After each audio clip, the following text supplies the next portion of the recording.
Well, I think technology has certainly changed part of this landscape because it's so much easier for outreach.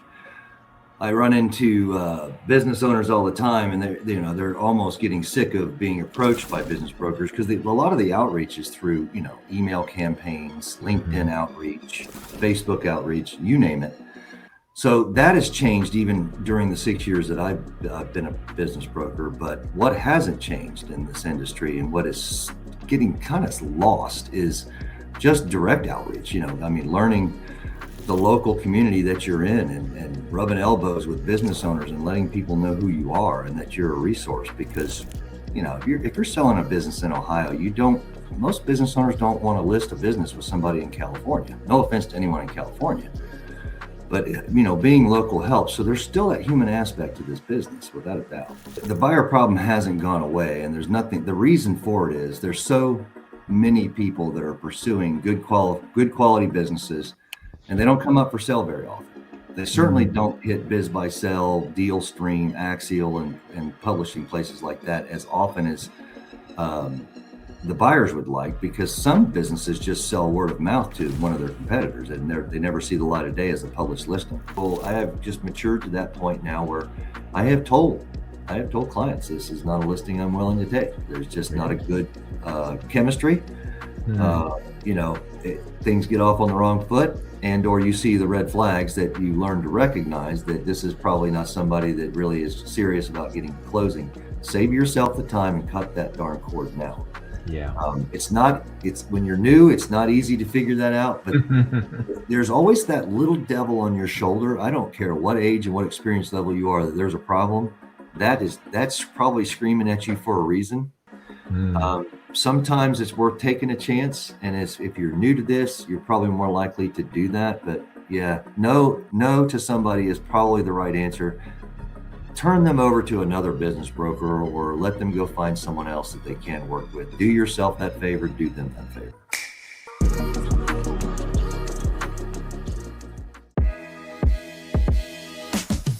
You have found the Business Broker Growth Show with your host, Jason Cutter. This is the podcast for brokers who are ready to stop hoping for deals and start growing their pipeline. Our goal is to bring you strategies, stories, and insights that will be a catalyst to move you quickly from transactional deal makers to trusted advisors. Time for business broker growth. Hey everybody, Jason here. Another episode of the Business Broker Growth Show. Today I have with me my friend Brandon Owens. He is a business broker, First Choice Business Brokers of Cincinnati. Brandon, welcome to the show. Oh, thanks for having me. I'm excited. It's fun because I think of these conversations and I think of what's led to them and the conversations we have offline and kind of prep for this. And each one is so fun because everybody's got a different path. Everyone's got a different kind of experience leading up to being a business broker, while being a business broker, and all of those. And I think what's fun about yours is a little bit different. I know that your origin was first trying to buy a business, right? Oh yeah. I was in manufacturing for a long time, and then I got tired of living out of a suitcase. And there's corporate America will suck the living life out of just about anybody, and I was no exception. But I was going to buy a business, and I thought, I'm going to be the captain of my own destiny and buy a business, and that process was frustrating to me. One, because there's so few business brokers out there, and two, they are so swamped with buyers that you're in a pool of thousands of other people searching for these limited number of listings, some of which are worth buying, and couldn't get an audience with this business broker. And I just remember thinking back then, good Lord, this is not a very populated business brokerage, that is. And there are so many of the then business brokers that were in their elder years going to retire themselves. And then you couple that with the silver tsunami that's coming up, and it was a good time to jump in. It was a scary jump, but it was a good time to jump in. How long ago was that when you were trying to buy it? It was frustrating, and then you just like, wait a second, a little over 7 years ago, and I've been a business broker for 6 years, so you can do the math, and you can see that I didn't jump in right away. It took me a little while to cut the umbilical cord between a regular salary paycheck and this business, which is a little scary from one quarter to the next sometimes. So Yeah. yeah. What so about some of the stuff that you said, because it's fascinating to think that there's not enough business brokers out there, because at some points it feels like there's too many business brokers out there, but it's still fundamentally it's just not. Like, I know I had Andy Cagnetta on the show early in the podcast, and he was like, if everyone actually decided to sell their business, like this silver tsunami wave, like there's too much supply and not enough like brokers out there. How do you feel it is now, like 6 years, 7 years later, as far as the balance between the business brokers that are available and what's out there for sale? Well, I think technology has certainly changed part of this landscape because it's so much easier for outreach. I run into business owners all the time, and they're almost getting sick of being approached by business brokers because a lot of the outreach is through email campaigns, LinkedIn outreach, Facebook outreach, you name it. So that has changed even during the 6 years that I've been a business broker. But what hasn't changed in this industry, and what is getting kind of lost, is just direct outreach. I mean, learning the local community that you're in, and rubbing elbows with business owners and letting people know who you are and that you're a resource. Because if you're selling a business in Ohio, most business owners don't want to list a business with somebody in California. No offense to anyone in California, but being local helps. So there's still that human aspect to this business, without a doubt. But that has started to change in the last 6 years that I've been in this business. And changed what? Because of technology and because of COVID and those kind of Yeah, factors? I don't think COVID has as much to do with it as it's just technology itself. I mean, through social media, and even older guys like myself are learning that we have to use digital outreach mechanisms of some sort, Facebook, Google, you name it. And that has kind of expanded what we can capture in a net. And I mean, you can take an email campaign and you could hit thousands of businesses every month, and with a flyer or some sort of pitch that says, hey, well, are you ready to retire? Let us sell your business. But it doesn't mean that broker is actually going to show up at your closing. And it doesn't mean that when you show your business for the first time and need your hand held, that they're actually going to fly to your location to do that. So it's kind of been a diluting of that personal touch in this industry through that use of social media. But as far as the original question, you'll have to remind me how we even started down this road on this particular question, but I'm hoping I answered the question. Yeah, I think it's interesting because of the looking at where there might be more business brokers now versus 7 years ago, or is it just newer business brokers versus the old guard leaving and the people retaring and leaving the Well, industry? even within our own family of first choice offices, which have doubled since I started, there are many more younger faces joining the crowd. And what they're bringing to the business is actually some of that digitization, some of that social media outreach, and they're working smarter and not harder. Whereas, the original business broker method was mailers, right? Snail mail and actual physical outreach, calling somebody on the phone. And those tools still apply even to this day, because you got to keep in mind your demographic when you're reaching out to these silver tsunami business owners. They're not on Facebook, Instagram, and TikTok as much as, say, younger folks are.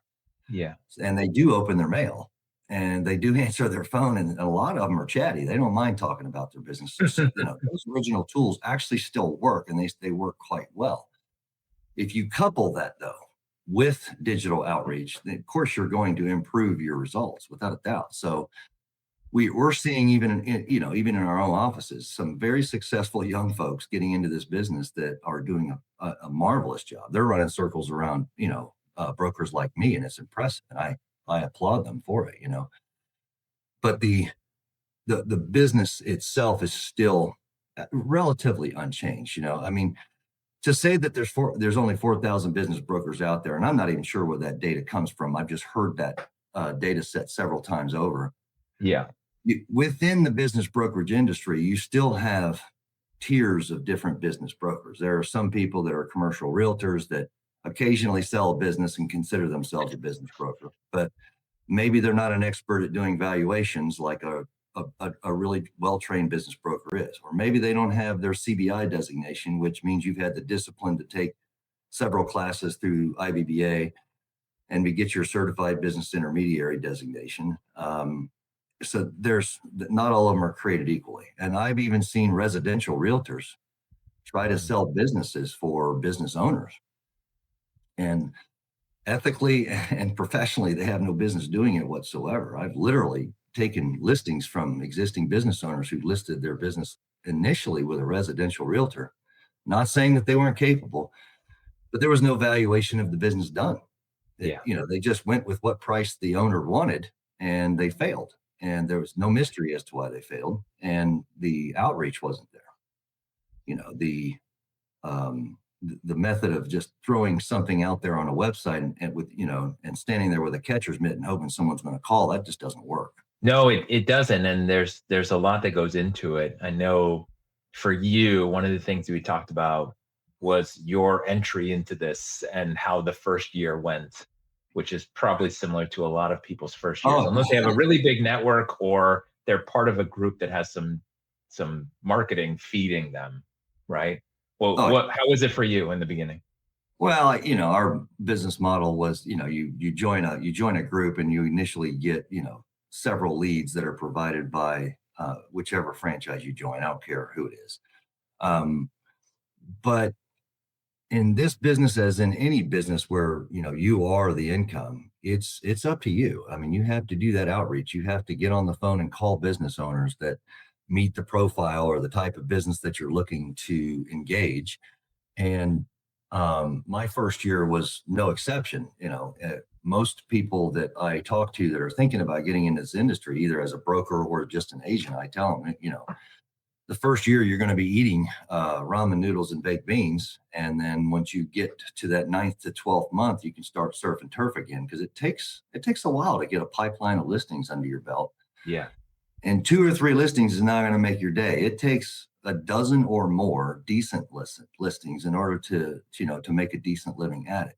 Is it impossible to do that? No, I did that my first year, but the payday didn't come until right at the end of that year. And I think 3 businesses sold in 1 week, and right about the same time, I think I was ready to pull chalks and leave and say, okay, I'm going back to manufacturing. This is crazy. Yeah. I had some renewed faith in this industry, because you close 3 businesses in 1 week and you take that many checks to the bank. It's a good feeling, but it's work and it's patience, and it takes tenacity that a lot of people don't have when they're watching some of their savings go out the door, because you're still having to pay for marketing.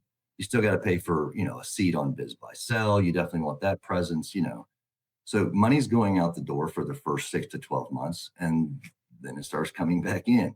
When it starts coming back in, if you're doing the things you should be doing, it's coming in droves. So it's interesting, because once you get past that first, 12 to 24 months, then hopefully it should build. I know for you, one of the things we talked about, which is fascinating to think about, is this intersection in your industry where at most, if you're in a state that requires it, you have to have a residential real estate brokerage license, right? At the most, which your state does not, right? Yeah. In Ohio. And then that's at most. And then but like the intersection of that compared to the fact that there's really no room for mistakes in this whole lengthy transaction that you're dealing with to help someone exit, right? I don't know if there's not room for mistakes. The big mistakes can be huge. The little mistakes are typically, this was, overlooked. And, in a lot of the transactions that we do, there's a bank at the end of the line that will make sure those mistakes aren't made. They'll clean it up, or, documents are missing. Good attorneys, good CPAs, good financial planners are there throughout the entire process. And as a good broker, you're introducing or insisting, that your clients are engaging those other resources, because as a business broker, we're not attorneys, we're not accountants. Some of us are accountants, I'm not, but there are some CPAs that are now, business brokers. And There are some attorneys that are business brokers, but you have to know where that chair rail is, because you don't want to be giving legal advice. Mhm. If you're not a lawyer, to someone. So you need to hand them over to someone that can help them, for instance, write a purchase agreement if that's needed, or author up a seller carry note or a management agreement or other things like that that are necessary. But, you know, all of those things are important. But anyhow. Yeah, and if if there's an error made, it's going to come up, it's going to be caught. Again, it's just interesting how there's not that licensing. No, and it is strange. There are a handful of states in the U.S. that require a real estate license or a real estate brokerage license in order to sell businesses as well. And I don't Yeah. have a problem with that whatsoever. I am a a licensed realtor in the state of Ohio as well, and I did it for simple greedy reasons. There was no sense in not trying to sell someone's real estate with their business at the same time, and it made it Yeah. easier for the client to at least have that at their disposal should they own the real estate.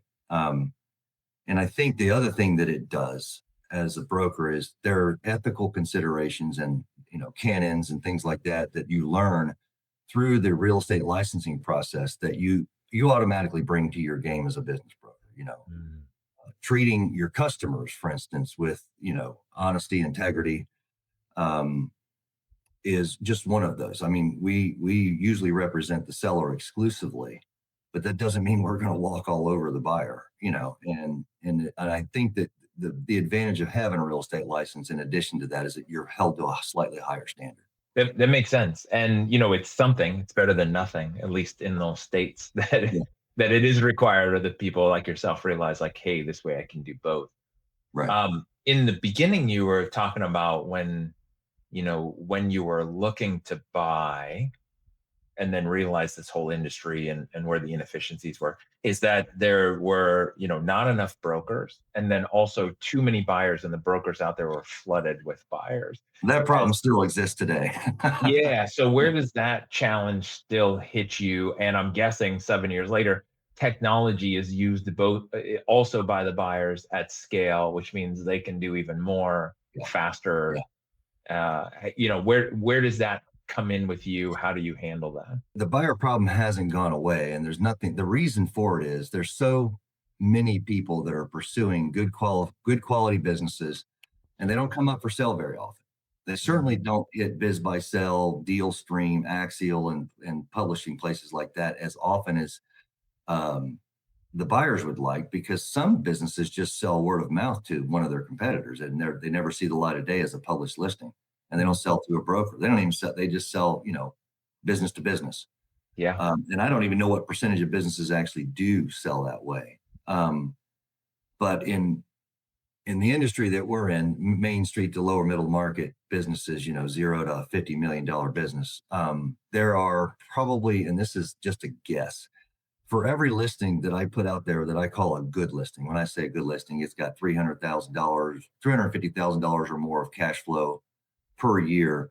I will get 200 to 300 inquiries just on that one listing inside of a month or two. And then you have to sort the good quality, the tire kickers, so to speak, the people who are just looking at every listing out there versus the people that are genuinely interested and have financial wherewithal to buy the business. So when you pay a business broker to sell your business, that is a good portion of what you're paying for, is just sorting out that many inquiries, and it becomes easier with experience. My first year as a business broker, I couldn't tell you a good buyer from a bad buyer.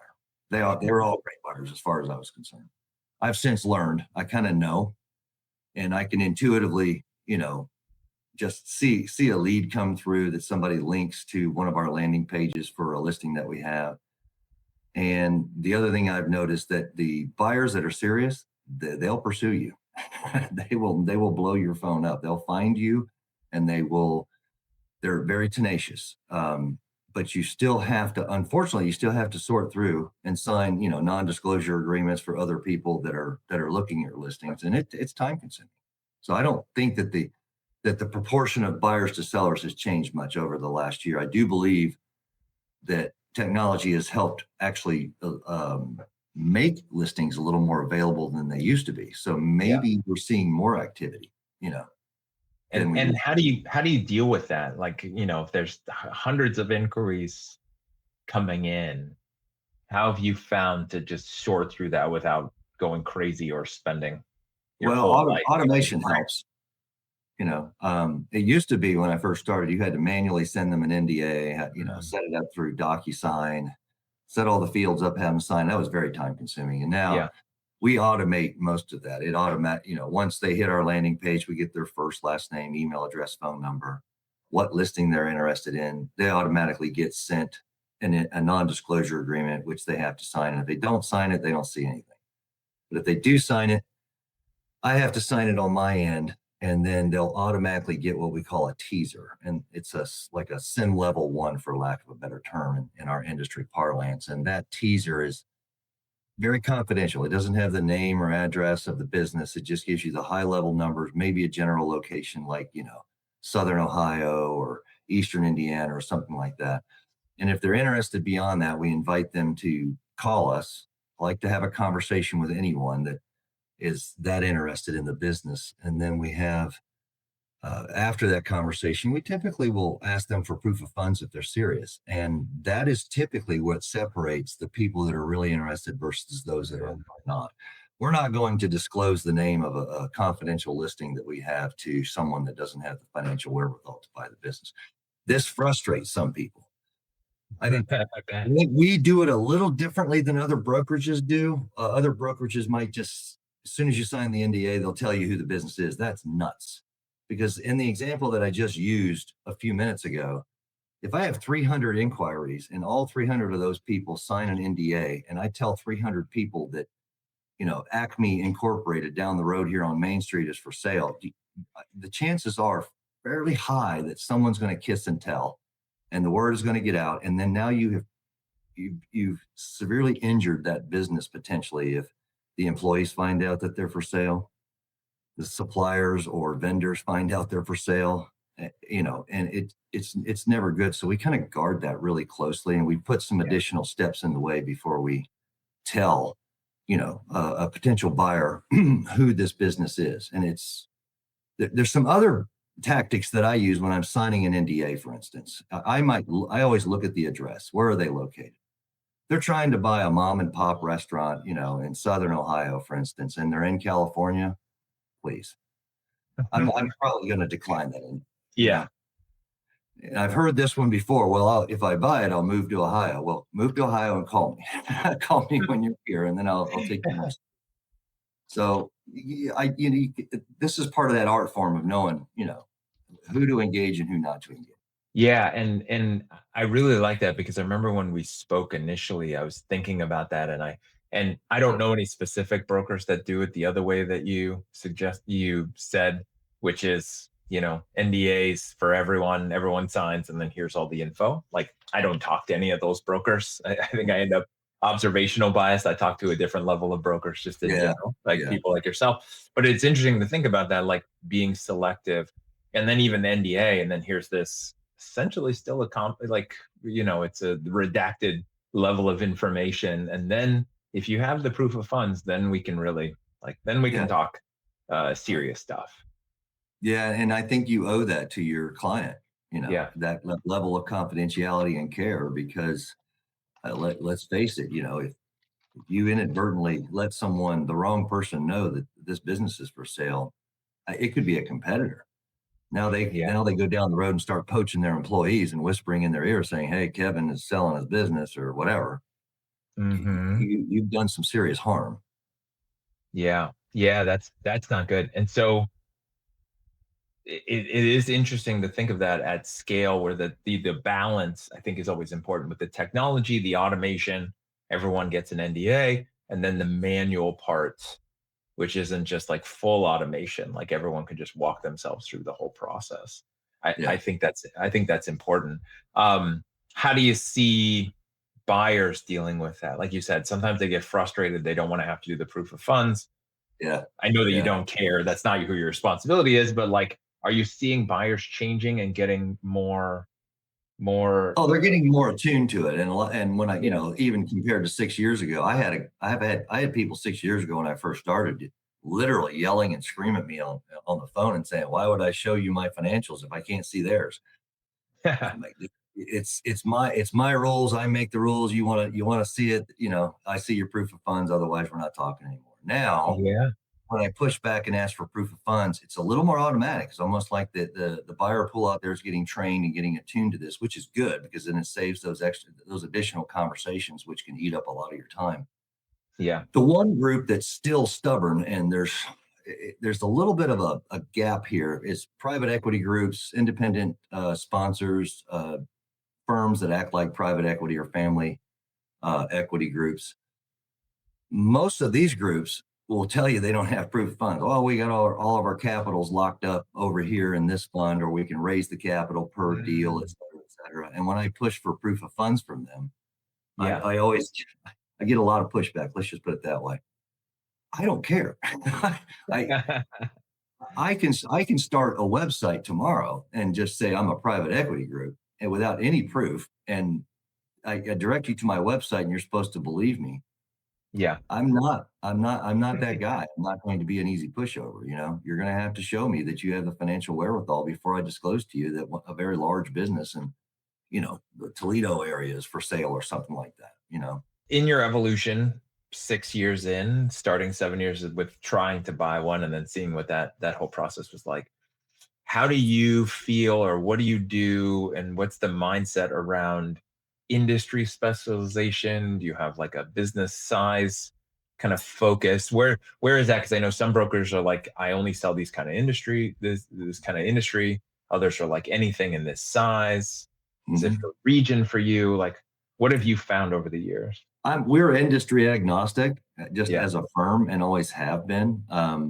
There are certain businesses I simply won't muck with, and it's just because the juice isn't worth the squeeze, and I've got better things to spend my time on, and I don't care to list those businesses now because I don't want to prejudice anyone else. But because of my background, I tend to gravitate toward what I call the hardware side of Sears. I love manufacturing, distribution, supply chain, HVAC, electrical, only because I spent 25 years in operations management and manufacturing. Now, having said that, I have sold, I don't know how many restaurants and how many daycares, and I've never sold a salon. I don't want to sell a salon. I don't have any business selling a salon. But I've sold things that were well outside of my wheelhouse. And I have actually inadvertently become semi-expert at daycares. I Interesting. don't know how, but you sell enough of them, you kind of know where the bodies are buried. You know which questions to ask, and you know how to prep your seller or your client and the buyer for a successful closing, only because you know what the important metrics are in that business. And it's easier to also evaluate them once you've done one, you've done another, et cetera. Yeah. So as it relates to specialization, I think it's fair to say, and if you're coming into this industry and you've got a great list of contacts, let's just say you work for a big CPA firm and you want to sell CPA firms, you're probably going to do okay, right? Because you've got a fairly good pool of potential sellers to draw from, and buyers for that matter. But the specializations tend to find you rather than you finding them. And I think that's the truest statement out there. There are some people that that sold one or two veterinary practices, and that's all they do, and they make a killing at it. And there's nothing wrong with specializing that, but I think the specializations kind of find you by accident. So, for instance, your clientele sees you on social media. You've sold 2 or 3 daycares this past year. A daycare owner sees that, they call you. Guess what? It becomes a self-fulfilling prophecy. Same thing with restaurants. If you're selling a lot of restaurants, they're going to continue to find you. So I think it's more the specialization is not something you seek; it seeks you out after a while. Which is interesting because the brokers that I know that specialize, that's what happened to them. Is years into their career or something happened where maybe a string, maybe a couple, maybe one big one, and was like, wait a second, this is amazing, and let me see if I can just keep going, or like Claudia Vilas was on the podcast. He focuses on roofing. Broker for years, had a big listing that sold for roofing he was involved with. And then that referred into another one that then I think closed in like 3 months after that. So basically 2 in a 3 to 6 month window. He's like, Yeah. a second, like this is the thing. And then my question for you, Brandon, is how long until you become the daycare broker and everyone online knows you as the daycare broker? You have a daycare broker podcast. When does that happen? If you're listening to this and thinking, I want this level of authority, I just don't have the time to build it, that's exactly what Business Broker Growth does for you. Most brokers know that they need consistent content, better positioning, and real digital visibility. They just don't have the bandwidth to create it or the systems to keep it going. And that's what we build for you. The content engine, the visibility strategy, and authority signals, everything you need that we've talked about here. So if you want this impact without adding another full-time job to your plate, go to businessbrokergrowth.com to learn more about what it would look like for your business. Now back to the episode. You have a daycare broker podcast. When does that happen? Lord, what's sad is I've never worked in a daycare. I've paid a lot of daycares. I have 2 kids. I've never worked in a daycare. And I usually, when I was picking up my children when I was younger, I'd go in there, get my kid. And I couldn't wait to get out. Yeah. It reminded me too much of elementary school, but in the state of Ohio, daycares are still fairly lucrative because Ohio they have a progressive attitude toward daycares, and they do a lot of grants, and they work with daycares quite well. So Ohio is a kind of a rich market for daycare. So if you list one, you'll get a lot of attention as long as the numbers are okay. Yeah. Not all are created equal, but there's still such a high demand for them. And the number of people that are trying to add their 3rd or 4th daycare to their portfolio is just increasing year after year after year. And a lot of your buyers are repeat buyers. You sold one to them, that was their 3rd. Now they're going for number 4. They see that you just listed one, and that's usually the first phone call you get. Yeah. But as far as me being the daycare guy, I'm not saying no. I just don't know. I just don't see that ever happening. We'll see. All right. Well, we'll mark this, and then we'll see in the future if it does ever check happen. back with me in 2 years, and we'll see what happens. Right? We can reference this part of the conversation and be like, you weren't making it happen, but like you said, specializations find you. So you never know. It is fascinating how that works and like where people go and what they end up specializing in, especially if it's not their background. Right. Again, like you haven't run a daycare and you said, hey, I'm going to be a broker that sells daycares, or, Claudio wasn't, hey, I ran a roofing company, so let me sell roofing companies. Like that was nowhere in his kind of trajectory. So it is something that is unique about this business. If you like to learn a lot of different things about different businesses, you'll get a quick education. And once you dig into someone's financials and you help them figure out what their fair market value of the business is, and you've seen those, and then you see others and others and others, you quickly become fairly tuned into that industry because you're going to do some research when you go to list a business like that. You're going to do some outreach. You have got to figure out what the right questions are to ask, and where the bodies are buried. Where's the soft underbelly. Like for instance, in the state of Ohio, your SUTQ rating from the state of Ohio matters. It's I believe it's bronze, silver, and gold. And the higher you are on that standing, the more you get from the state of Ohio when you get onto some of these entitlement programs like Title 12 and a few others. You get more money back. So those are questions that if you don't know what you're doing, you won't ask, and you won't bang on that drum when you go to list that business and say, hey, this has an SUTQ rating of gold. Well, heck, most of the work is done. If you buy it, you don't have to, all you have to do is not lose that rating, which, if you're an accomplished operator, you know what you're doing and you won't. Sure seems, Brandon. I don't know. I'm just saying. I don't know. We might not have to wait 2 years to check back in with you and see if you end up with all right. So I know one of the things when we spoke in the past is like all of this leading up in the transactions. Then you got the transactional cadence. you told me something that you do that's unique and special that you feel really helps the transaction. Once the buyer and the seller have lined up, like you've got the agreement and you're now in like the rest of the phases, that you do some weekly meetings, no matter what, just for everybody. Like share that, because I think it's, it's there's no real secret sauce, but I think it's one of those things where it's like, I think it's so valuable and it seems common sense, but I don't think a lot of brokers are doing it.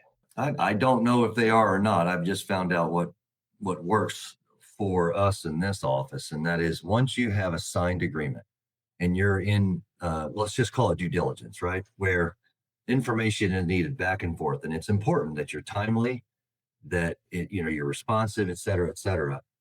It can be a very frustrating journey for the seller who provided all that information to up front, but then a bank gets involved.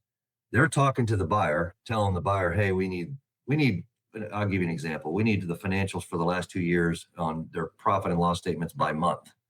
And there's a reason that they want it. I know why they want it by month, because they're going to try and look for seasonality. They're going to try and do a trailing 12-month analysis, whatever.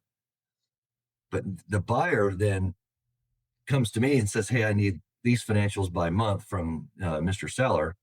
If I go to Mr. Seller and say, hey, the buyer needs this, seller gets upset and thinks, well, the buyer's just jacking me around. If I get them on the phone once a week, once every 2 weeks, I don't care. It can be 5, 10, 15 minutes. What my client, the seller, finally discovers is it's not the buyer who's yanking his chain. It's the bank, and the banks are banks. I mean, they're the ones underwriting this deal, and they underwrite the majority of deals, in the United States every year. So then we don't vilify. My client doesn't vilify the buyer and start to get a bad rapport with them before they even close. Because what's really important after you close is the buyer and the seller have to cohabitate, and they have to cooperate for 30, 60, 190, 180 days, whatever that period is. And it's important that they establish a good working relationship, and the best way in the world to make sure that neither party vilifies the other is just to get them on the phone and have them talk and say, hey, this is what I need. And sometimes the meeting doesn't happen because there's nothing new to report. Sometimes as you get closer to closing, the meetings become 30 minutes, 35, 45 minutes, because now we're starting transition talk. Okay, well, I'm going to apply for the cable and internet, and, here's what we're going to do with the employees, and how many do you have, and et cetera. It's all of those things start to get worked out, and it's better to keep them talking than not. I've just learned that the moment they stop talking, that's when deals fall apart. Yeah, and it's interesting too. And if we think about it from a psychological standpoint, which is what I've always done in the past from a sales perspective, is that if not careful, the messenger will be making the other person the bad guy, right? You have to call it the higher authority close. It's like you never want to be the bad guy. It's always me and you versus the problem. Now, the challenge is, and the classic dynamic is, that if you, broker, are dealing with the seller and acting as the intermediary and mediator and messenger, then by default, the dynamic becomes the buyer is then the bad guy. Right now, it's you and your client versus the bad guy, which is in this case the buyer. When you have your meetings like you do, now you're not part of the message. It is now the seller and the buyer versus whoever's getting in the way, which is the bank or a CPA or whatever. And now they're working together against the enemy to try to accomplish the common goal, where normally it would be you and the seller working together against all outside forces, which is not good for that dynamic. Well, so I love how, like, with deep psychological level, like how valuable that is, where most people don't realize it, because you need to make sure that the two of them are together until the deal closes. And then, like you said, afterwards, they're probably not just walking away from each other. Right. Their relationship with me matters a lot less after the close. Not saying that we don't stay in touch, because I call buyers and sellers all the time after closing, just to make sure there wasn't anything they needed, something missed, whatever, you name it. But you take this us versus them approach and give that to the buyer and the seller. It's them versus the bank, and they're just trying to get all this stuff across the finish line. We just closed one the other day, and it was a plumbing company being bought by an HVAC company because they're trying to add that service. And it was a beautiful closing because we just kept the guys talking. and they would meet even a few times, after hours, just to kind of go over some inventory concerns and, okay, what are we going to do? How should we integrate this, et cetera? And I'm not saying that I'm on every one of those calls. I try to be. There are limits to everyone's schedule, but initially, I am definitely on those first several calls, just trying to set up the cadence. And but if you can get them talking, and I'm not doing the talking, hey, 90% of the problem solved. From everything I've learned about this process, this industry, the dynamics that you're dealing with, is the sellers are generally picking a buyer that they like, somebody they trust, somebody they feel is going to continue the business for their employees, their legacy, their whatever, all that they created. And so there is no good reason to keep them apart. This isn't a lawsuit where attorneys have to keep everyone from talking to each other because of those reasons, right? Like lawyers want to get paid, and then they want to make sure there's adversarial stuff and no one, undoes whatever they're trying to fight for. And it's like, but this is different. This isn't an us versus them. There's 101 different reasons to do it. There's probably some business brokers and professionals out there that would say I'm nuts. Yeah. But I can tell you what worked for me and what has worked for this office is just making sure that dialogue stays intact, because 2 weeks of silence can kill a deal.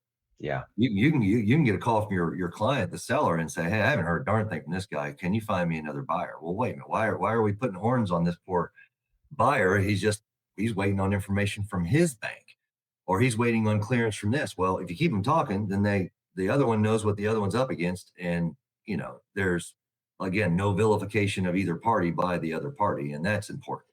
That's really important.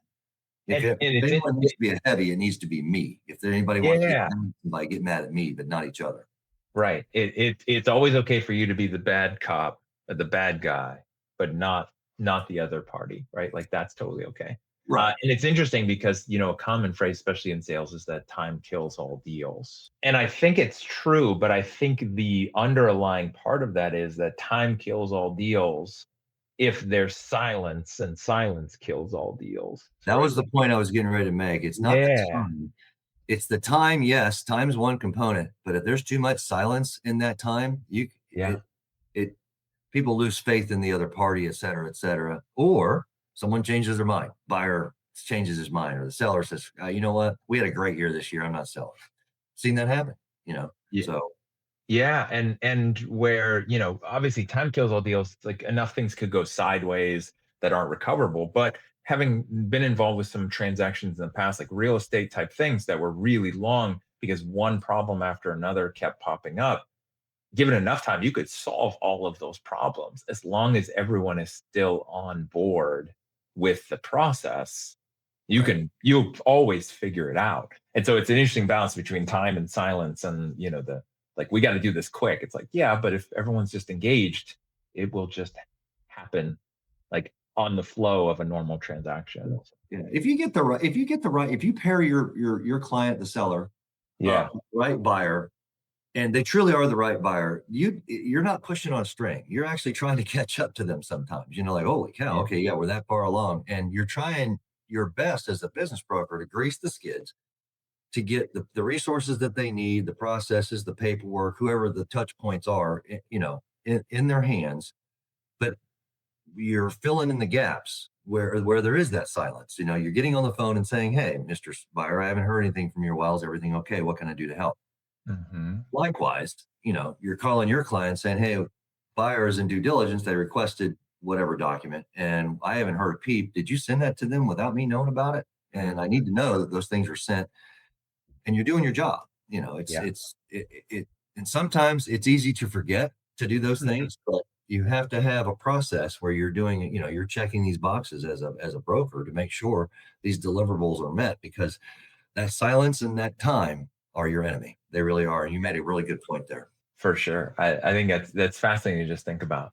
All right, so let's get to the next segment, because this is another thing that I wouldn't say kills all deals. Sometimes it doesn't make deals happen, which is the marketing side.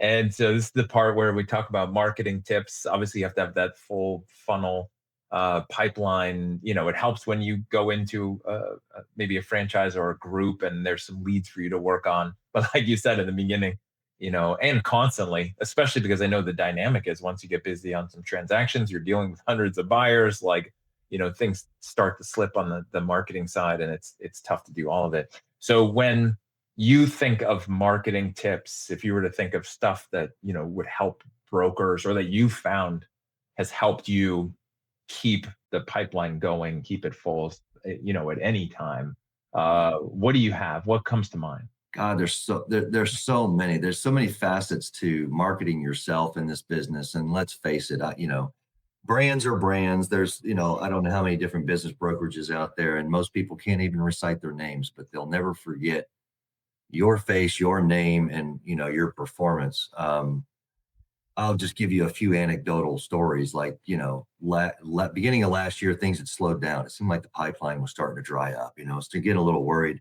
And I'd forgotten something. An old business broker told me that, when times like that hit, the people that you talked to 2 and 3 and 4 years ago, Mhm. why not pick up the phone and call them? So I actually did that. I was going through some old emails and some old files, and I thought, well, these are ones that never listed. Let's just call them. I called them, and I think I spent, and this is probably no exaggeration, 4 hours one afternoon. I just picked up my cell phone and started pacing around the office, which I love to do when I'm talking. And Yeah. I called, I don't know how many, but I got 4 listings inside of those 4 hours just from Wow. calling some old cold leads, as we call them, right? Don't forget, the ones that you left behind, because sometimes, if you have a good CRM and you're making good notes in there, you're saying you call this person in 6 months, 12 months, et cetera. We all get busy, and sometimes, you're not at your computer. It's not easy to make those notes in your CRM, and that stuff goes by the wayside. That's just one little nugget.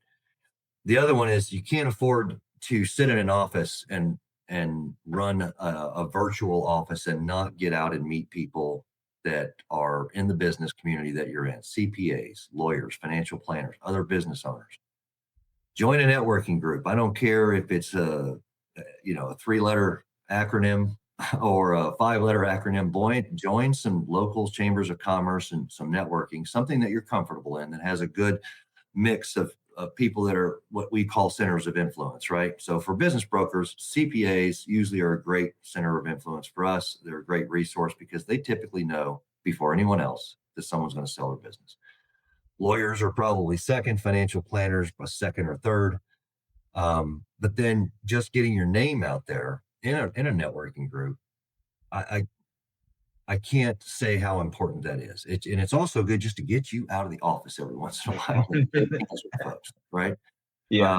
gives you a chance to get out of your sweatpants, you know, and actually, storm the weather and go out and meet the people that matter. That's another one. And then, don't be shy about LinkedIn, Facebook. Those things actually they do produce leads. You have to have a presence out there and you have to keep at it. The other one is, when you close a business, make sure you ask for a Google review from the buyer and the seller. I know it Yeah. sounds crazy, but this business is, people look you up. And Yep. if you have 7 reviews and 2 of those are not favorable, but you've closed 100 businesses, how many review opportunities did you miss? Yeah. So be unapologetic about it and just tell your clients, and both buyer and the seller, hey, what drives our business is word of mouth, and Google review is definitely one of those words of mouth. And I just closed one earlier this week and got 2 Google reviews out of it. Buyer and seller were happy. I'll take it. So don't be bashful about that, because that stuff matters. I think it's true. I heard a quote recently, and it was, which I'm going to start using, and it's super important because it's fundamental to the kind of stuff that we do, is that you are who Google says you are, right? I like Which which is a more succinct way than what I've always said is, it's at some point somebody's going to research you, either after they talk to you the first time, or they're referred to you, or they found something that led to you, and then they want to Google and just find out, can they trust you? right. And you are who Google says you are anymore. And Well, if it's I'm tough being for some honest, people because they don't realize how powerful that is. And I always joke with people, it's like, well, Google your name. Like, how where do you rank, you know, as yourself, and what will people find? yeah. And I started off in this industry coming from an industry where you didn't really toot your own horn. Your work kind of spoke for itself. And it took me a while to realize this. So I'll add one to your saying, is that if you're not willing to toot your own horn, trust me, not everybody else will. So if you can get someone else to toot your own horn on Google, great. But you also have to toot your own horn too. So you have to get on Facebook, you have to get on LinkedIn, you have to be on Instagram, and you have to toot your own horn and say, hey, this is what we do, and this is why we're good. Yeah, I think that's important. It's there's always a good balance with the self-promotion where, the content, the education, and coming from that aspect of sharing and want to help people, not just the look at me, I'm amazing, I won these awards, and definitely not the, hey, here's my listing, here's my closing, and that's all your posts are, is, about the highlights, right? Like it's got to be more than that. Without a doubt. And hey, I'm not trying to castigate anyone else for not doing it. It's tough. It's hard. And you only have so many hours in a day, and marketing is usually the last thing on your mind. You're too busy answering the phone if you're doing your job well. Yeah. And getting back with clients, getting back with lenders, and trying to get the next deal across the finish line or the next listing up, and out there. But you have to take a couple hours a week and sharpen the axe. You just have to. Yeah. Yeah. And it's interesting because in some sales arenas that I have worked in and consulted in, the premise is that what you have today is a result of what you did 90 days ago.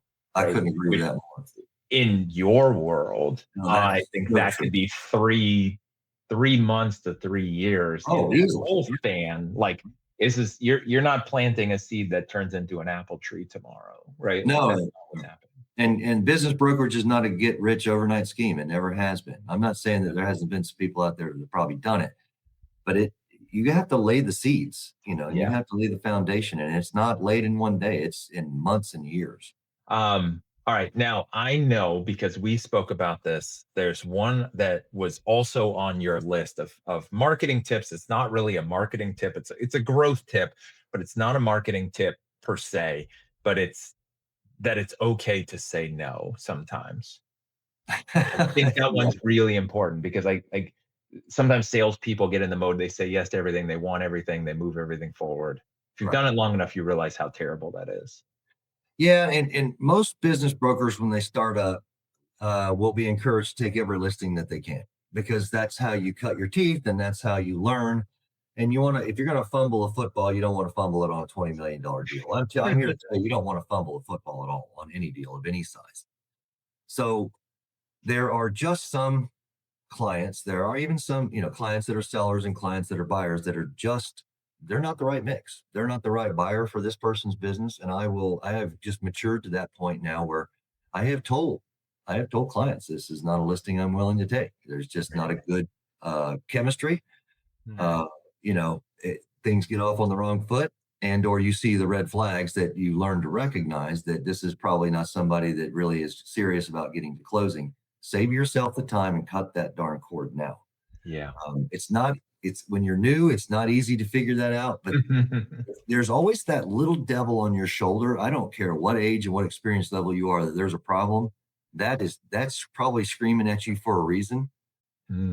Sometimes it's worth taking a chance. And if you're new to this, you're probably more likely to do that. But yeah, no to somebody is probably the right answer. Turn them over to another business broker, or let them go find someone else that they can work with. Do yourself that favor, do them that favor. Yeah, I think that's the mark of a professional and someone in a profession, is knowing who you can help and who you can't, who you want to help, who you don't want to work with. It's a theme that comes up a lot on the podcast with the guests, the brokers and lenders, of like, just don't work with people who are lying or shady or, not very nice people.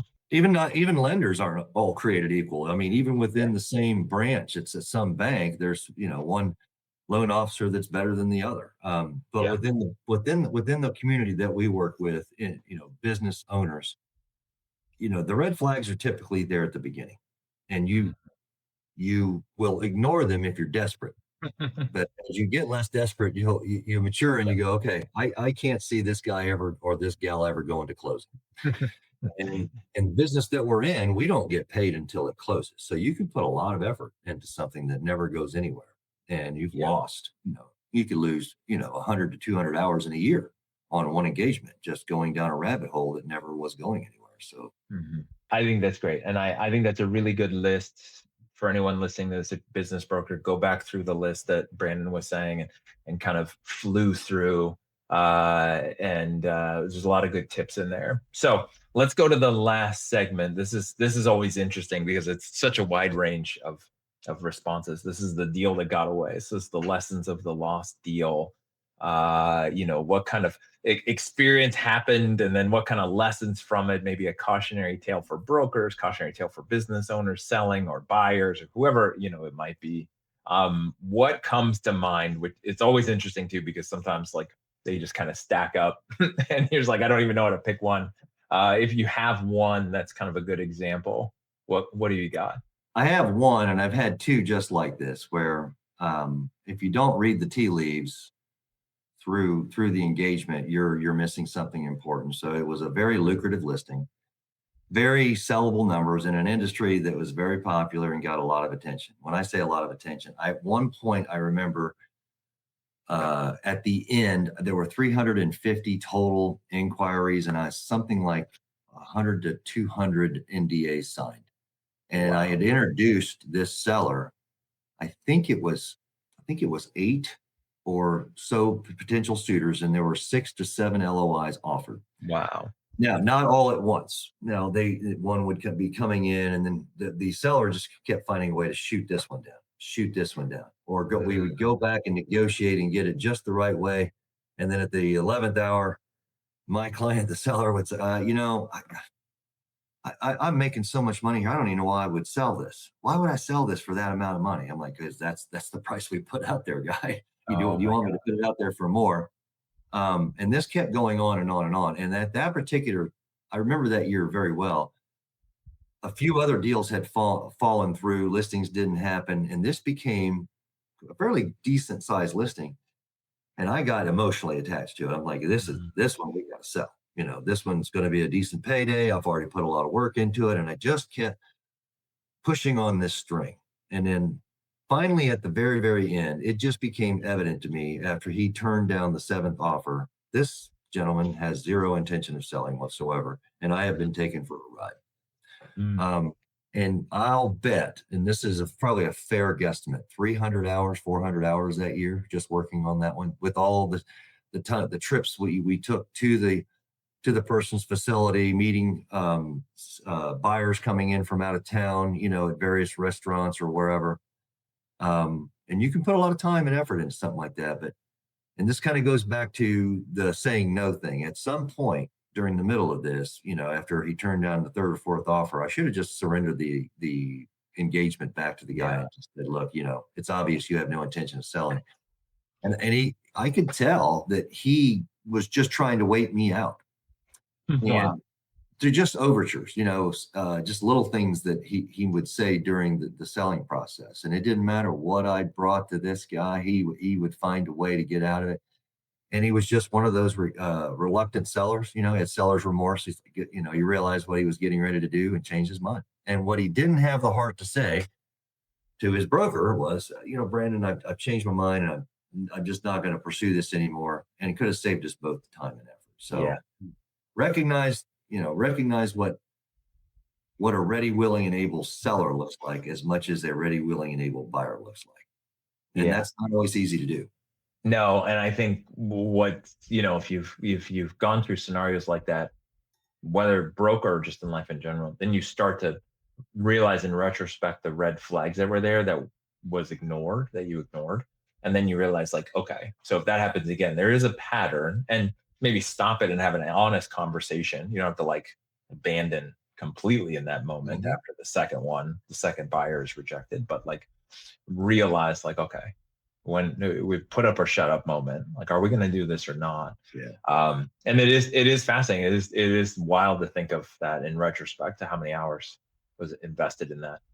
Well, I mean, your time is money. Everyone's time is money, but in this particular industry, your time is worth a lot of money.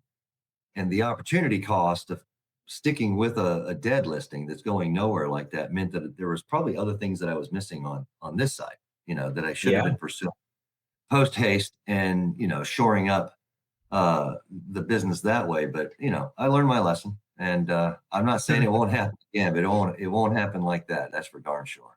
It definitely won't happen again, especially when you become the daycare broker to the star. You're definitely not going to let that happen again. I had to throw that in there again. I appreciate it. So Brandon, I appreciate you being here. You're gonna stick around. We're gonna do the after show like always. But for anyone who's tuning in, they want to get in touch with you. They want to find out more about what you're doing. The website for your group is businessforsaleohio.com. They can find you on LinkedIn, Brandon Owens. Your email will be in the show notes as well if anyone wants to reach out to you. Maybe you have some questions about being a broker. Maybe you're a business owner and you want to sell, reach out to Brandon. You obviously got to know him pretty well in the last 45, 50 minutes. If you're hundreds and hundreds of buyers, please feel free to email him. Just kidding, don't. But Brandon, I appreciate you being on here and sharing. And I love the story and how open you were about the journey and especially the challenges at the beginning, but also, what you've done and how you operate. So thank you for sharing all that. Thanks for having me. Enjoyed it. All right. And for everyone else, thank you for being here. Hopefully you got some value from this, no matter where you are, whatever side of the transaction you're on. A lot of interesting things, both about the marketing side, but also the transactions and, making sure that everyone's working together and not against each other, which is how like sales usually will pit people against each other, which I love about what Brandon was saying. And then, just about having systems and process. I think all that's great. So hopefully you got some value, some notes from this. Make sure to like and subscribe and follow and or share. One of the things, if you've heard me on this podcast and other shows that I've done in the past, like one of the biggest things I want to do is amplify things like this, messages like this, professionals like Brandon, so we can get more of this out there to hopefully fill this industry with more professionals, kind of leading to what Brandon said in the beginning, where it was hard to find a broker and then it was just a mess. And that's what kind of triggered him. So please share this, get this out there. That's why we do this show. And until next time, stop hoping for deals and start growing your pipeline.